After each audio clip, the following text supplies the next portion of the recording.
प्रिय अण्णा. पुण्याच्या राजकारणात अनेक नेते पाहायला मिळतात, पण लोकांच्या सुखदुःखात स्वतःच्या माणसासारखं उभं राहणारं नेतृत्व फार क्वचित. वडगाव शेरीमध्ये अण्णांना सांगितलं आहे हे वाक्य कायम लोकांना आधार देतं, कारण त्या वाक्याच्या मागे काम होईल हा विश्वास आहे.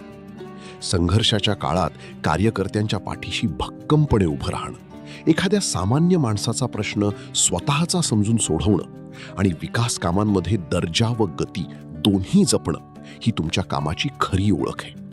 राष्ट्रवादी काँग्रेस पक्षाचे पुण्यात नाव निघाले की मैदानात लढणारा, कार्यकर्त्यांसाठी अहोरात्र उभा राहणारा आणि जीवाला जीव देणारा नेता म्हणून तुमचं नाव आदराने घेतलं जातं. आई जगदंबेच्या चरणी एकच प्रार्थना, तुमचं नेतृत्व, तुमची ताकद आणि जनतेसाठी झटण्याची ऊर्जा अशीच कायम राहो. वडगाव शेरीच्या विकासासाठी, तुमच्या स्वप्नांसाठी, तुम्हाला काम करण्यासाठी 10 हत्तीचं बळ लाभो हीच प्रार्थना. अण्णा, तुम्हाला वाढदिवसाच्या हार्दिक शुभेच्छा. तुम्हाला उदंड आणि निरोगी आयुष्य लाभो हीच सदिच्छा. नगरसेवक रवी टिंगरे.